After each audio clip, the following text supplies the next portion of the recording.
Mais uma aula de legislação do SUS, comigo, professora Lara Mello. É um prazer ter você aqui comigo. Bom dia.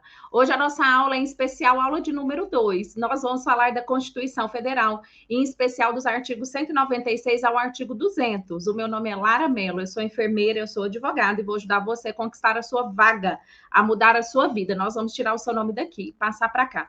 No topo da lista dos aprovados. Legislação do SUS para estudar é assim. Você precisa estar com a legislação em mãos, acompanhar comigo, fazer os apontamentos, fazer as anotações, grifar aquilo que é mais importante, porque as provas elas cobram inclusive a literalidade, a cópia e cola do que está ali. Então, quando você lê a legislação, você está lendo a sua questão da prova.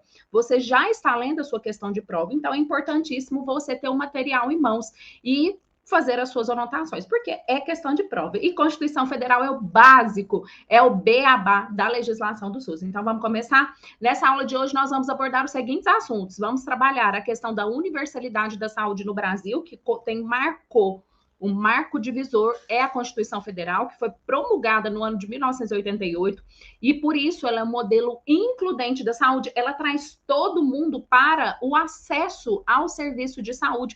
Por isso, o princípio da universalidade, porque é um modelo includente, é todo mundo, pobre, rico, quem tem carteira assinada, quem não tem carteira assinada, quem tem vínculo com a Previdência Social e quem não tem vínculo com a Previdência Social. É para todo mundo. Vamos falar das diretrizes constitucionais, artigo 198, importantíssimo, tem que levar para a prova. Vamos falar das atualizações do artigo 198, em especial sobre o salário, o pagamento dos agentes comunitários de saúde de combate às endemias, assim como o piso da enfermagem, que foi uma incorporação constitucional.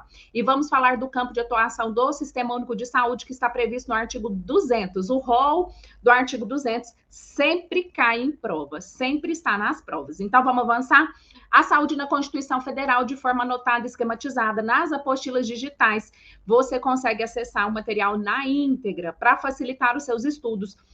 Para você vencer o edital de uma forma tranquila e leve, eu trouxe para você o material esquematizado e anotado. Então, vamos lá? Linha do tempo. Do que a gente vai falar, então, hoje nessa aula? Nós vamos falar sobre a Constituição Federal, dentro dos artigos 196 ao artigo 200, que é esses artigos, em especial, que trata da saúde no Brasil. Então, o artigo 196, ele fala da universalidade de acesso. Então, ele fala quem acessa o serviço, todas as pessoas. E traz o princípio da igualdade e o conceito ampliado de saúde. Não apenas a ausência de doenças. No artigo 197, importantíssimo também, ele vai falar das ações e serviços de saúde, em que o poder público ele vai dispor, ele vai apresentar sobre a regulamentação, a fiscalização e o controle. É o famoso REFICOL, que a gente faz aí o mnemônico para não esquecer essa trilogia: regulamentação, fiscalização e controle. No artigo 198, nós vamos falar das diretrizes do Sistema Único de Saúde, teve alteração, tem atualização e vai aparecer nas bancas aí do ano de 2024, ó, pesado. Fala também um pouquinho, desdobra a questão do financiamento e aplicação mínima de recursos, dos recursos, né, da contrapartida dos entes federados. E vai falar dos pisos salariais. O artigo 199 também é importantíssimo, as bancas adoram. Fala da questão da iniciativa privada dentro do Sistema Único de Saúde, e a saúde ela é livre à iniciativa privada e faz aqui alguns desdobramentos e traz algumas exceções. E o artigo 200, ele fecha o rol dos artigos da saúde na Constituição Federal e trata das competências, ou seja, eu já sei o que é o Sistema Único de Saúde dentro dos artigos que nós passamos, e agora o que cabe ao Sistema Único de Saúde fazer dentro do seu campo de atribuições. Então, vamos lá? Artigo 196 da Constituição Federal, ela é básica, é um artigo básico, você tem que saber. O artigo 196, eu falo que até os cachorros da rua já conhecem o caput do artigo 196, a cabeça, o enunciado, até mesmo porque as bancas, quando elas fazem as questões, elas utilizam muito esse enunciado do artigo 196 para cobrar, para fazer a questão. Então, vamos lá. Artigo 196. A saúde é direito de todos e dever do Estado, que deve ser essa saúde garantido mediante políticas sociais e econômicas que visem, ou seja, que tem como objetivo reduzir o risco de doença, que a população adoeça cada vez menos e evolua também ou com outras formas de agravo, que diminua esses agravos também. E garantir o acesso universal. Então, o princípio da universalidade, ela é de acesso. O acesso ao Sistema Único de Saúde, a entrada, a utilização, ela é universal e igualitária para todo mundo e de forma igualitária, para acessar o campo de ações e serviços, para garantir a promoção, a proteção e a recuperação. É o famoso PRO-PRO-RE, promoção, proteção e recuperação da saúde. Então, vamos de novo? A saúde é direito de todos. Para todo direito existe um dever. Quando você tem um filho, você tem o direito de ter filhos. Quando você tem filhos, você tem o dever de proteger, de prover recursos, de amar, de cuidar, de zelar, de dar carinho, de dar amor, de prover os recursos materiais. Então, na saúde também é assim. Você tem o direito a acesso à saúde, é um direito, e o dever desse acesso é do Estado brasileiro enquanto ente federado, a nível municipal, estadual ou federal. E esse acesso à saúde se dá através de políticas, de ações sociais e econômicas, que precisa de dinheiro para fazer acontecer.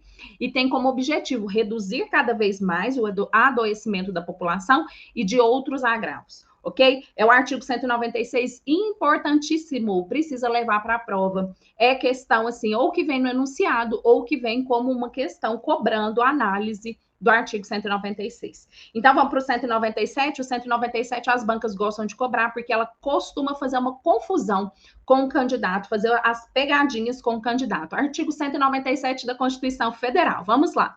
São de relevância pública. Relevância pública é aquilo que é muito importante, é fundamental. As ações e os serviços de saúde. O SUS, ele é formado por ações e serviços. As ações, eu digo que são as ações de bastidores, ações da vigilância sanitária, aquilo que a gente não vê diretamente.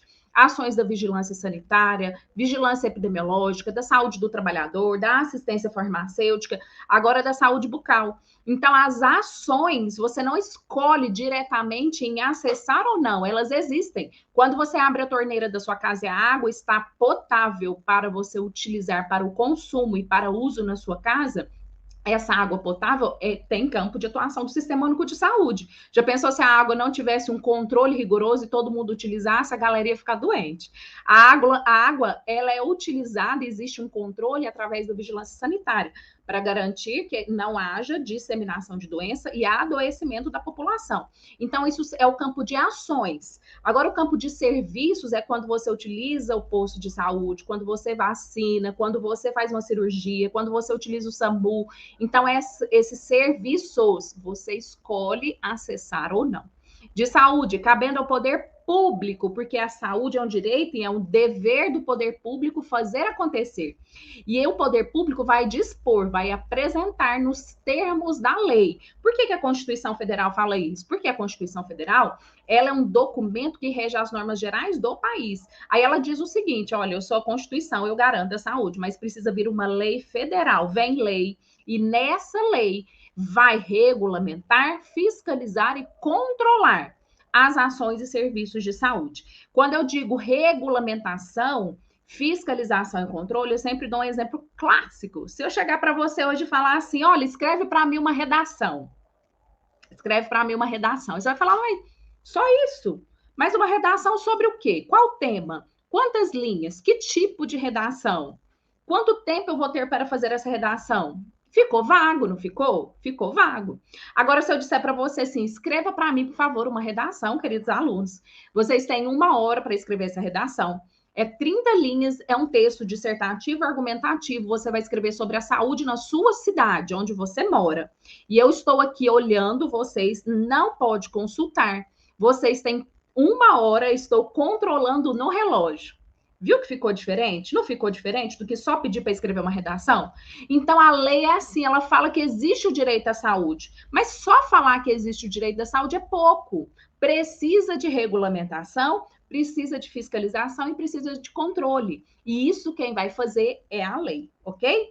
Devendo a execução na hora de acontecer, de fazer, pode ser feito diretamente através do Sistema Único de Saúde pelo poder público, ou esse poder público pode utilizar terceiros, que normalmente utiliza as famosas OS, Organizações Sociais em Saúde. E também por pessoa física. Você, profissional da saúde, você pode executar os serviços e ações do Sistema Único de Saúde, você pode ser contratado.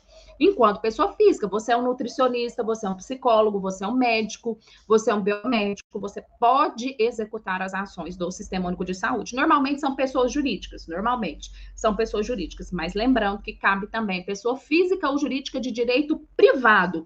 Por que ele faz essa ressalva do direito privado? Porque o direito público já é o próprio SUS, ele executando o sistema de saúde. Agora, quando ele chama o terceiro para executar, pode ser esse terceiro de direito privado, ok? Então não confunda, porque quando normalmente as bancas pedem para completar o finalzinho dessa frase, eles colocam direito público, mas não é, é direito privado.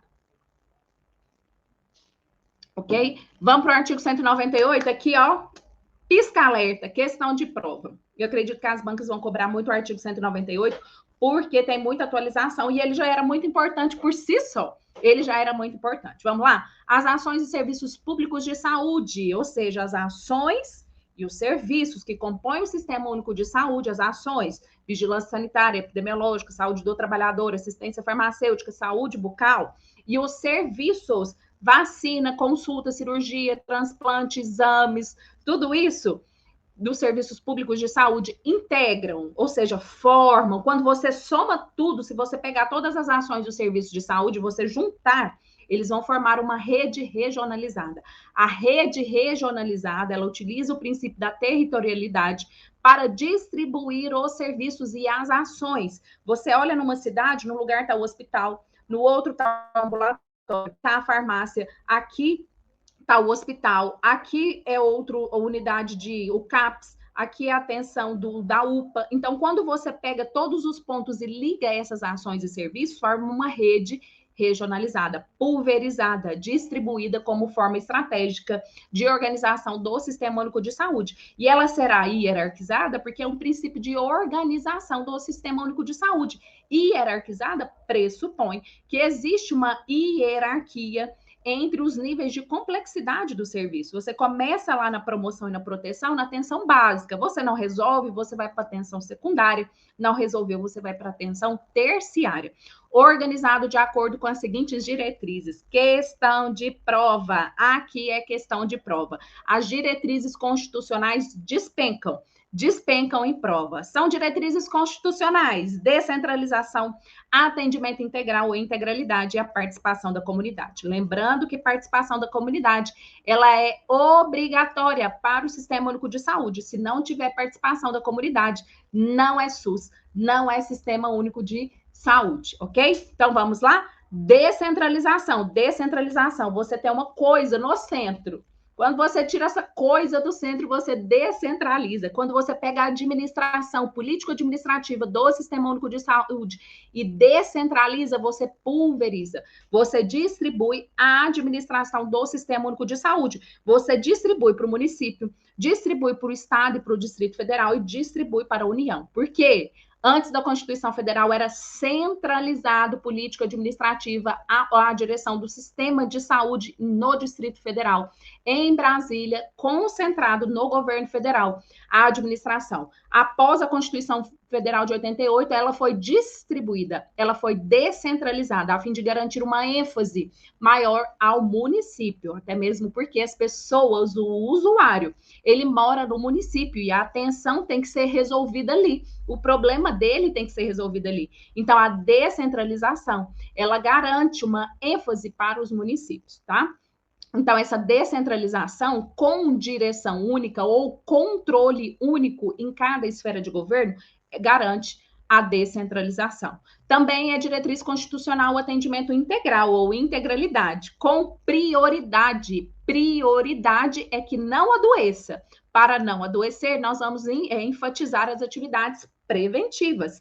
Porém, ainda assim, adoecendo, não há prejuízo dos serviços assistenciais. Então, o atendimento integral ou integralidade, ou seja, ver o indivíduo como um todo, garante a prioridade para as atividades preventivas, porque eu quero que ele não adoeça, sem prejuízo dos serviços assistenciais. Ainda assim, adoecendo, você vacina, você vai ao médico, você se cuida, mas de repente você fica doente, você se preveniu, você agiu, mas as doenças aparecem, não havendo prejuízo dos serviços assistenciais. E a terceira diretriz constitucional é a participação da comunidade, a fim de dar a garantia do controle social. Participação da comunidade que foi efetivada na Constituição Federal, incorporada na Constituição Federal, por força do movimento da reforma sanitária que desembocou na 8ª Conferência de Saúde, no ano de 1986, em Brasília, em que houve pela primeira vez a participação da sociedade civil organizada dentro de uma conferência de saúde. Então, não esqueça, é questão de prova. Falou em diretriz constitucional, tem que levar. Descentralização, integralidade e participação da comunidade, que é obrigatória. Vamos avançar? Artigo 198. Agora vamos entrar nos desdobramentos do artigo 198 e chegar nas atualizações do ano de 2022. Vamos lá? Parágrafo 1º. O Sistema Único de Saúde será financiado, já que não existe o caráter contributivo obrigatório dentro do Sistema Único de Saúde, ou seja, ele é gratuito, mas precisa de dinheiro para pagar a folha de pagamento, a estrutura física, os materiais, os profissionais.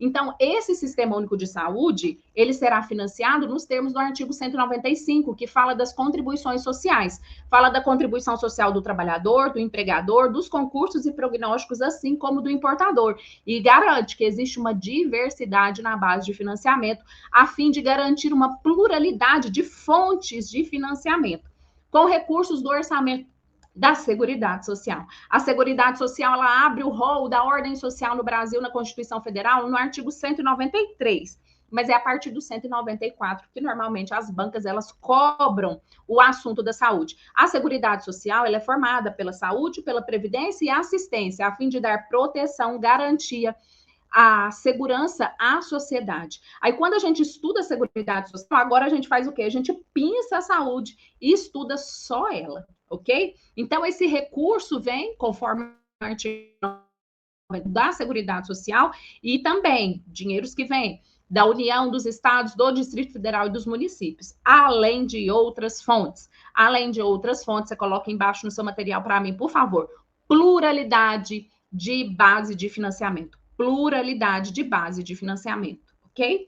Parágrafo 2º. A União, os estados, o Distrito Federal e os municípios, que são os entes federados, aplicarão anualmente, ou seja, devem utilizar anualmente, além do dinheiro da Seguridade Social, eles colocam a mãozinha no bolso e retiram recursos próprios para investir em saúde, em ações e serviços públicos de saúde, recursos mínimos anuais, derivados da aplicação de percentuais calculados sobre. Agora que existe uma grande confusão no texto constitucional.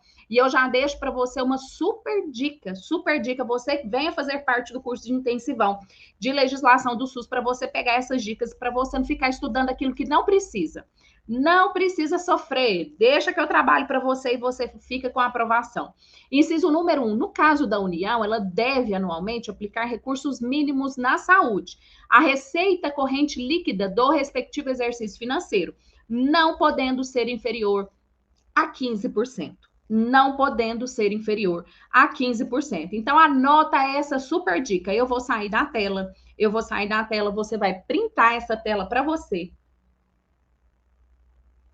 Printa a tela, que é a tela de questão de prova, tá? A banca FGV já cobrou algumas vezes e é questão de prova. Vamos lá, quando a gente fala, então, de recursos mínimos que deverão ser aplicados anualmente pelos entes federados, os municípios devem aplicar no mínimo 15% da sua receita líquida corrente, assim como os estados devem aplicar no mínimo 12%. União e município deve aplicar 15% anualmente das suas receitas dentro do campo da saúde. Já os estados devem aplicar no mínimo 12%. Então, a gente tem 15, 12, 15. 15, 12, 15. 15 União, 12 Estado, 15 município, 15, 12, 15. E o Distrito Federal, ele tem uma característica sui generis. Ele é uma formação diferenciada, ele tem caráter de município e caráter de Estado. Então, quando ele agir em caráter de município, em caráter de município, a arrecadação mínima que ele deve investir é de 15%. Quando for em caráter de estado, é de 12%, incluídos pela lei de 2012 as alterações da Constituição Federal. Eu deixei na notinha de rodapé para vocês, tá bom? Então, é a aplicação mínima de recursos. Agora nós vamos falar das atualizações do ano de 2022, tá bom? Os gestores locais, parágrafo 4º, os gestores locais do Sistema Único de Saúde, gestores locais é o prefeito, é o governador do estado e é o presidente da República. Do Sistema Único de Saúde poderão, é uma faculdade, é um direito subjetivo, admitir agentes comunitários de saúde e agentes de combate às endemias, por meio de processo seletivo público. Então, não é enviar currículo para fazer a análise nem indicação. Tem que ter processo seletivo público, de acordo com a natureza e complexidade de suas atribuições e requisitos específicos para a sua atuação, ok? Parágrafo 5º, lei federal. Então, uma lei federal, Constituição, ela existe, ela prevê esse direito do agente comunitário de saúde de combate às endemias, mas a Constituição Federal fala, olha, precisa vir uma lei federal, escrever, dispor sobre o regime jurídico, o piso salarial do profissional nacional, as diretrizes para os planos de carreira e a regulamentação das atividades de agente comunitário de saúde e agente de combate às endemias. Então, precisa de uma lei federal. Hoje, ela já existe. Eu já vou mostrar para você daqui a pouquinho. Competindo à União, nos termos da lei, prestar assistência financeira complementar aos estados e ao Distrito Federal e aos municípios para o cumprimento do piso salarial. Então, quando a União ela tem o dever de complementar esse piso, isso quer dizer o seguinte, que o município já pagava para o agente comunitário de saúde de combate às endemias determinado valor. Só que se esse valor estiver abaixo do piso, essa diferença, essa complementarização do piso, quem vai fazer é a União. Por exemplo, se você é agente comunitário de saúde em uma determinada cidade e você recebia um salário mínimo, pela nova lei, pela Constituição Federal, o agente comunitário de saúde de combate às endemias não pode receber menos que 2 salários mínimos. Não pode receber menos que 2 salários mínimos. O agente comunitário de saúde e de combate às endemias. Então, para chegar a pagar o segundo salário que falta, quem complementa, quem entrega a esse município vai ser o governo federal, ok? Então, a assistência financeira complementar aos estados, ao Distrito Federal e aos municípios cabe à União, ok? Parágrafo 6º do artigo 198. Além das hipóteses previstas no parágrafo 1º do artigo 41 e no parágrafo 4º do artigo 169 da Constituição Federal, e o que dizem esses artigos? O artigo 41 fala que são estáveis, ou seja, a estabilidade. E o artigo 169 fala da dispensa desse pessoal, do pessoal ativo e inativo. Então, é uma forma de dispensa, de desligamento desses profissionais que foram aprovados no processo seletivo. O servidor que exerça funções equivalentes às de agente comunitário de saúde ou de agente de combate às endemias poderá perder o cargo em caso de descumprimento dos requisitos específicos relacionados ao seu cargo, fixados em lei para o seu exercício. Ou seja, ainda que ele foi aprovado em processo seletivo, dentro das regras, ele pode ser desligado. Garante-se a estabilidade, mas ele pode perder a função. Ok? Parágrafo 7º. O vencimento, o pagamento dos agentes comunitários de saúde, de agente de combate às endemias, fica sob responsabilidade da União. É questão de prova. Aqui vai despencar. Fica sob responsabilidade da União. Foi uma emenda constitucional no ano de 2022. Aqui é a atualização. E cabe aos estados, ao Distrito Federal e aos municípios estabelecer, além de outros consectários, vantagens, incentivos e auxílios, gratificações e indenizações, a fim de valorizar o trabalho desses profissionais. Ou seja, a União cabe o dever de garantir o repasse dos vencimentos, mas o município, o estado, não vai ficar sem participar. vai participar na valorização desse profissional, garantindo vantagens, incentivos, auxílios, gratificações e indenizações. Parágrafo 8º, os recursos destinados ao pagamento do vencimento dos agentes comunitários de saúde e dos agentes de combate às endemias serão consignados no Orçamento Geral da União com dotação própria e exclusiva. O que isso quer dizer? Quer dizer que o pagamento desses profissionais não entra no dinheiro geral da saúde. É um valor que fica separado da saúde, com dotação, com uma destinação exclusiva e própria. Não é do dinheiro geral da saúde. Não é do dinheiro geral da saúde. Aqui também é questão de prova. Então, vamos de novo? Parágrafo 8º. Os recursos destinados pela União para o pagamento do vencimento dos agentes comunitários de saúde e dos agentes de combate às endemias serão consignados no orçamento geral da União, porque é ela que faz o repasse, com dotação própria e exclusiva, ou seja, não conta no dinheiro da saúde. Parágrafo 9º. O vencimento dos agentes comunitários de saúde e dos agentes de combate às endemias não será inferior a 2 salários mínimos. Não será inferior a 2 salários mínimos. É questão de prova. É questão de prova. Repassados pela União, porque a União repassa aos estados, aos municípios e ao Distrito Federal. Então, é questão de prova. Agente comunitário de saúde de combate às endemias não pode receber menos que 2 salários mínimos. Não pode. Atenção, parágrafo 10. Os agentes comunitários de saúde e os agentes de combate às endemias terão também mais uma alteração. Em razão dos riscos inerentes às funções desempenhadas, eles terão direito à aposentadoria especial e somatório aos seus vencimentos ou adicional de insalubridade, porque agora ele é considerado como profissional da saúde.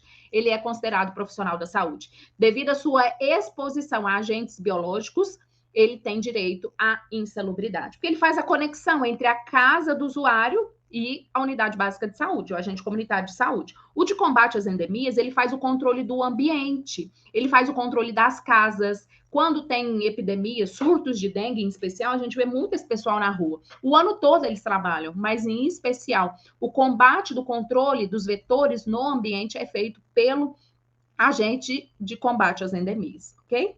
Agora vamos mais uma novidade, parágrafo 11 do artigo 198. Os recursos financeiros repassados pela União aos estados, ao Distrito Federal e aos municípios para o pagamento do vencimento ou de qualquer outra vantagem dos agentes comunitários de saúde e dos agentes de combate às endemias não será objeto de inclusão no cálculo para fins do limite de despesa com o pessoal. Ou seja, se o dinheiro que vai pagar esses profissionais não entra no dinheiro da saúde, ele tem uma dotação exclusiva e própria dentro do orçamento da União, na hora que a União conta os profissionais que ele tem para fazer contagem de folha de pagamento, esses profissionais de combate às endemias e de agente comunitário da saúde, eles não são contados dentro do pessoal da saúde. É uma contagem separada.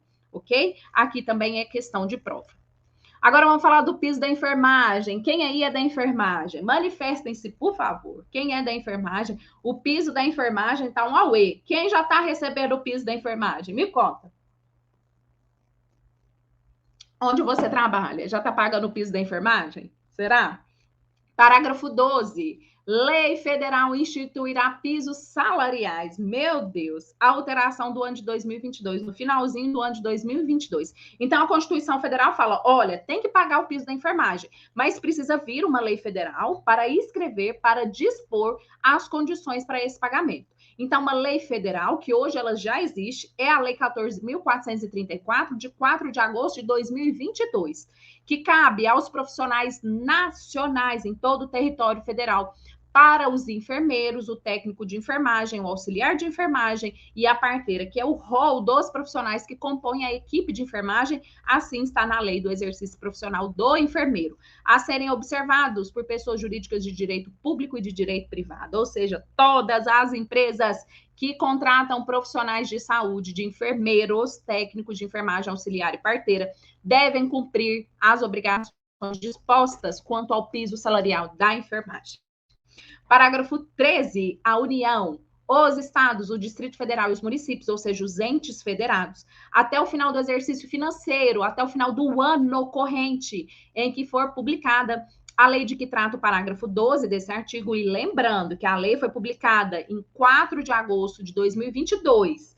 Então, se é até o final do exercício financeiro, se for em agosto, em até dezembro de 2022, já devia estar funcionando, tá? Já devia estar sendo aplicado o piso da enfermagem. Ou seja, esses entes federados, eles deverão, até dezembro de 2022, adequar a remuneração dos cargos ou dos respectivos planos de carreira, quando houver, de modo a atender aos pisos estabelecidos para cada categoria profissional. Ou seja, se você na sua cidade, município, o seu profissional, ele recebe menos que o piso que foi fixado em lei, você tinha até dezembro de 2022 para adequar, para chegar no piso da enfermagem, quando houver, porque pode ser que determinada instituição já pagava mais que o piso ou pagava o próprio piso. Então, não tinha necessidade de fazer adequação. Então, quando houver necessidade de adequação, deveria ter acontecido até dezembro de 2022, ok? Parágrafo 14. Compete à União, ao governo federal, nos termos da lei, prestar assistência financeira complementar aos estados, ao Distrito Federal e aos municípios e às entidades filantrópicas, que é aquelas sem fins lucrativos, bem como aos prestadores de serviços contratualizados, que atendam no mínimo 60% dos seus pacientes pelo Sistema Único de Saúde, para o cumprimento dos pisos salariais de que trata o parágrafo 12 desse artigo. O que esse parágrafo quer dizer? Quer dizer o seguinte, que existe uma necessidade de complementarização do salário da equipe da enfermagem. Quem vai fazer o repasse desse valor complementar para chegar no piso é a União. A União que vai fazer. Então, a União vai passar para os entes federados, estados, municípios e Distrito Federal e aos prestadores de serviços contratualizados. A iniciativa privada, que disponibiliza no mínimo 60% dos seus leitos para o Sistema Único de Saúde, porque ele vai entregar o dinheiro público e esse dinheiro público que complementa o piso da enfermagem vai garantir o atendimento da população dentro do Sistema Único de Saúde. Então, por isso que existe um requisito objetivo legal, que é o atendimento desses pacientes dentro da iniciativa privada, de no mínimo 60% dos leitos para o Sistema Único de Saúde. Ou seja, eu te entrego o valor para o piso, mas você precisa me entregar no mínimo 60% dos leitos para atendimento do Sistema Único de Saúde. Você sabe que aconteceu um grande boom de contratualização da iniciativa privada com o Sistema Único de Saúde justamente por conta desse parágrafo 14. Porque aí, como a iniciativa privada é mais difícil para chegar no valor e entregar o piso da enfermagem, eles correram, contrataram com o Sistema Único de Saúde para receber o valor complementar da União. Okay? Parágrafo 15. Os recursos federais destinados aos pagamentos da assistência financeira complementar aos estados, ao Distrito Federal e aos municípios e às entidades filantrópicas, bem como aos prestadores de serviços contratualizados, os privados, que atendam no mínimo 60% dos seus pacientes pelo Sistema Único de Saúde, esse dinheiro da União, para o cumprimento dos pisos salariais de que trata o parágrafo 12, serão consignados no orçamento geral, não é no orçamento da saúde, é no orçamento geral da União, com dotação própria e exclusiva, só pode ser utilizado para pagar o piso da enfermagem, é exclusivo, tem um nomezinho lá, uma dotação exclusiva e própria, valor disponível para o pagamento do piso da enfermagem, complementar. Lembrando que pagamento complementar do piso da enfermagem quer dizer o seguinte, que a União, ela não vai pagar o piso, ela vai repassar o valor para alcançar a diferença que falta para entregar no piso da enfermagem. O piso hoje para o enfermeiro é 4.750. Se você trabalha num hospital privado e você recebe 3.700, R$1.000, que é a diferença, é o valor complementar, que a União entrega às instituições privadas contratualizadas, que disponibilizam no mínimo 60% dos leitos, para chegar a pagar o piso da enfermagem, para não eles atuarem exclusivamente dentro do cumprimento da lei do piso da enfermagem, ok? Então, essas são as atualizações do artigo 198. E agora eu quero trabalhar com vocês o artigo 199, que vai falar da iniciativa privada dentro do Sistema Único de Saúde. Lembrando que o Sistema Único de Saúde, ele atua nos campos da saúde pública. E essa saúde pública pode ter momentos em que a atuação é pela iniciativa privada, em caráter complementar. Então, vamos ver como que funciona? Artigo 199. A assistência à saúde é livre à iniciativa privada. Então, a saúde existe no campo do Sistema Único de Saúde, mas não quer dizer que a iniciativa privada não pode construir um hospital e vender saúde. Claro que pode vender ações e serviços em saúde. Pode abrir um hospital privado, uma clínica, um consultório, uma sala de estética, uma sala de atendimento de psicólogo, de fisioterapeuta, de dentista. Pode. Na iniciativa privada, pode existir de forma conjunta com o Sistema Único de Saúde. Parágrafo 1º. As instituições privadas, elas poderão participar de forma complementar do Sistema Único de Saúde. É uma faculdade. Poderá. Segundo diretrizes deste, ou seja, se você é um hospital privado e quer contratar com o Sistema Único de Saúde, você deve submeter às regras do Sistema Único de Saúde, mediante contrato formal, é um ato de formalidade, de direito público, porque o direito que rege as relações dentro do Sistema Único de Saúde é de direito público, não é de direito privado, não caia na pegadinha. É de direito público ou convênio, porque pode ser contrato ou convênio, não é direito público ou direito privado, não erre. É contrato ou convênio, mas as regras que regem esse contrato ou convênio é de direito público, tendo preferência. Então, na hora de você contratar, você olha para a sua cidade e pensa assim, meu Deus, eu tenho uma fila de 100 mulheres para fazer cirurgia de laqueadura, eu só consigo atender 80. As outras 20, eu vou precisar completar essas ações, completar esse atendimento, utilizando a iniciativa privada. Então, a iniciativa privada, ela é complementar, ela entra para atuar num campo de escassez do Sistema Único de Saúde, mas terá preferência às entidades filantrópicas e às sem fins lucrativos. Entidades filantrópicas e a sem fins lucrativos. É questão de prova, isso aqui já está mais batido do que tudo. É questão de prova, ok? É vedada a destinação de recursos públicos para auxílios ou subvenções às instituições privadas com fins lucrativos. Sabe por quê? Você não pode pegar o dinheiro público e entregar para a iniciativa privada com fins lucrativos, porque eles vão pegar na subvenção e nos auxílios e investir o dinheiro público e não vai retornar para o público. Eles vão vender o que eles desenvolveram e não vai ter retorno do público para o público. O dinheiro público deve ser usado em ações e serviços para o campo da ação pública, porque aquele dinheiro que é do povo volta para o povo. Então, é proibido a destinação de recursos públicos para auxílios e subvenções às instituições privadas com fins lucrativos. Mas não confunda. Quando você contrata a iniciativa privada, você pega o dinheiro público e paga. Você entrega porque você tem uma prestação de serviço. Você paga. Agora, para auxílios e subvenções, é vedado quando essa iniciativa privada tem fins lucrativos. Sem fins lucrativos, é permitido. Ok? Parágrafo 3º, vem comigo.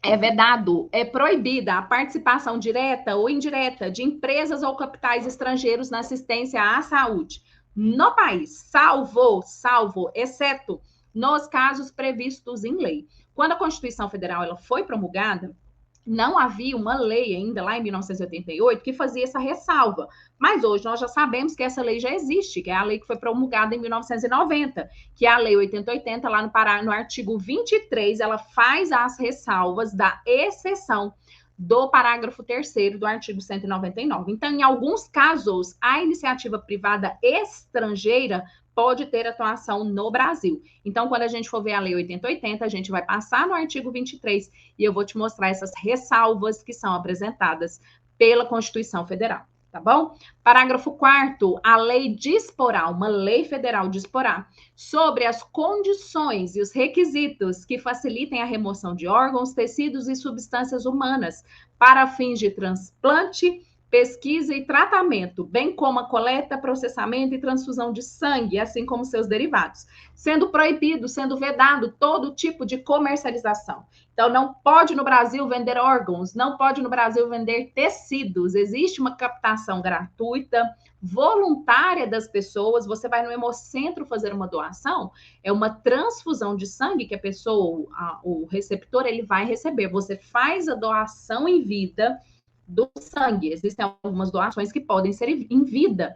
Agora, algumas doações, no caso de morte, alguns órgãos, né, só fazem a captação no caso de morte. Um coração, você só vai fazer a captação no caso de morte. Então, uma lei federal, ela vai regulamentar os requisitos e as condições para garantir a captação e remoção de órgãos. E essa lei, ela já existe, é a Lei 9.434, do ano de 1997, ok? Artigo 200, o artigo 200 é o artigo que fecha o rol da saúde dentro da Constituição Federal. E é um artigo que, inicialmente, trata do campo de competências e atribuições do Sistema Único de Saúde, e lá na Lei 8080, dentro do artigo 6º, a gente vê outras competências e outras atribuições também. Então, vamos lá? Artigo 200, ao Sistema Único de Saúde, ao SUS, compete, além de outras atribuições que a gente vai ver na Lei 8080, nos termos da lei. E essa lei é a Lei 8080. Vamos lá? O que compete? Quais são as atribuições? Primeiro, compete ao Sistema Único de Saúde garantir o controle e a fiscalização de procedimentos, de produtos, de substâncias de interesse para a saúde e participar da produção de medicamentos, de equipamentos imunobiológicos, hemoderivados e outros insumos. Luva de procedimentos, seringa, quando coloca o equipo lá no paciente, fita adesiva, fraldas que são utilizados dentro do Sistema Único de Saúde, tem controle e fiscalização do Sistema Único de Saúde. Quando você utiliza batom, esmalte, maquiagem, colgate, desodorante, são produtos para a saúde da higiene corporal.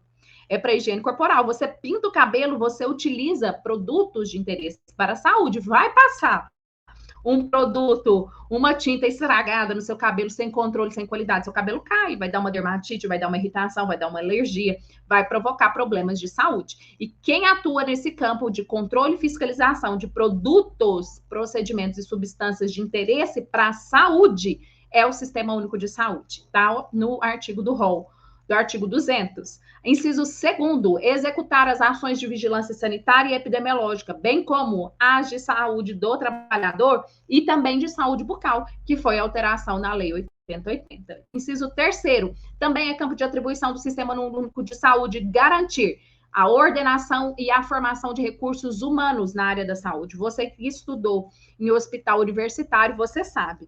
O seu currículo, a sua grade, o seu tempo de estágio, a forma que você vai aprender.